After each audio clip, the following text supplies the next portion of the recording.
बिहार के जनता को नमस्कार, बिहार के सभी पत्रकार मित्रों को नमस्कार।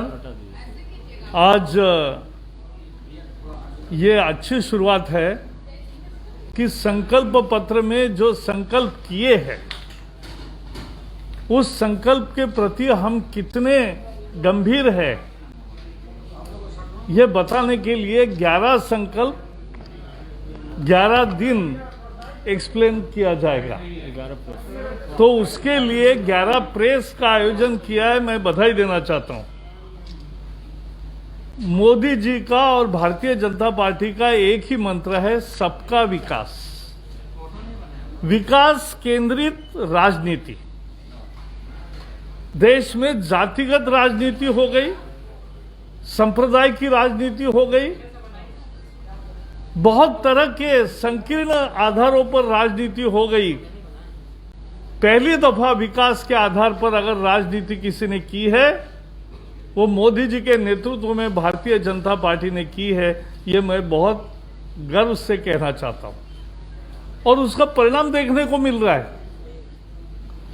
अगर 1.25 लाख करोड़ का बिहार पैकेज, रकम भी बड़ी है, लेकिन घोषित होता है और उसमें से हर काम का हिसाब दे सकते हैं। नहीं तो पुल की रकम खर्च हुई और पुल हुआ ही नहीं।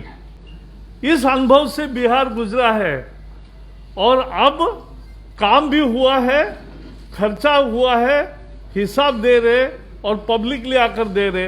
ये पहली दफा हो रहा है। तो ये विकास की नीति क्यों है? क्योंकि गरीब को जब तक संबल नहीं देंगे, चुनाव के समय चंद पैसे देना और उसका वोट पाने के लिए उसका कुछ न कुछ करते रहना, ये राजनीति हम नहीं करते। राजनीति वो है जो गरीब को संबल प्रदान कर दी। और एक दिन मैं राजस्थान के चुनाव के समय एक खेत में सारी महिलाएं बैठी थी, खेती और मजदूर खाने पर। तब मैं गया उनको, मैंने पूछा आप किसको वोट देंगे? बोले मोदी को देंगे। मैंने कहा क्यों? बोले वो गरीबी से आया है इसलिए गरीब की बात को समझता है। और यही विश्वास है मोदी जी पर का लोगों का, जो आज यहां तक पार्टी को लाया है। कल लेह में भी चुनाव हुए, उसमें भारतीय जनता पार्टी ने विजय हासिल की। इसमें जो क्रांति का उल्लेख उन्होंने किया, direct benefit transfer. Rajiv Gandhi कहते थे कि मैं 100 रुपए भेजता हूं, 15 रुपए ही जनता को मिलते हैं। लेकिन अब मोदी जी 100 रुपए भेजते हैं, 100 के 100 रुपए खाते में जमा होते हैं गरीब के। ये नई क्रांति है। इस देश में पहली दफा ये हुआ और इसके कारण 40 करोड़ जनधन खाते जो खुले 40 महीने में, ये भी एक रिकॉर्ड था। और उसके कारण ये संभव हो पाया। DBT is a new revolution, is a real revolution, हमें समझना चाहिए।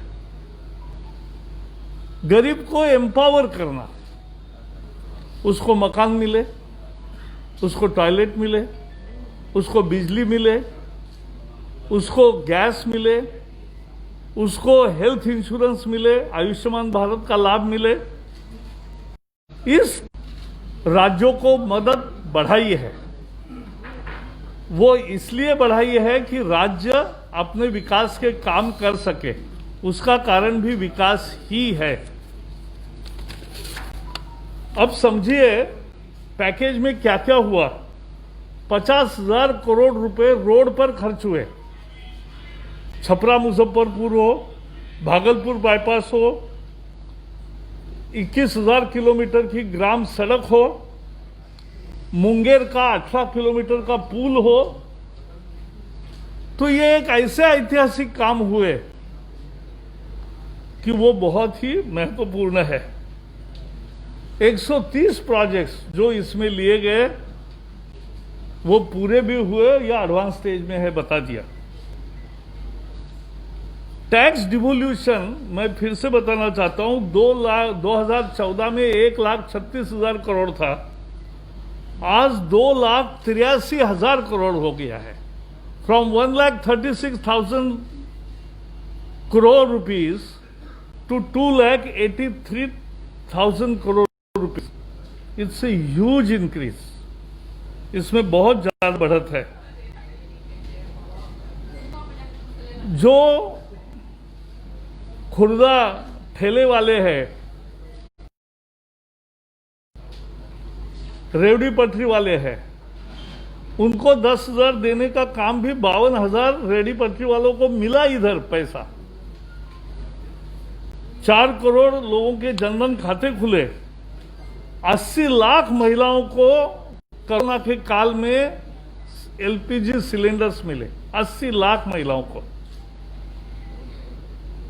2,37,000 कर्मचारियों को ईपीएफओ का लाभ हुआ और 60 लाख किसानों को 2,000 रुपए एडवांस में मिले।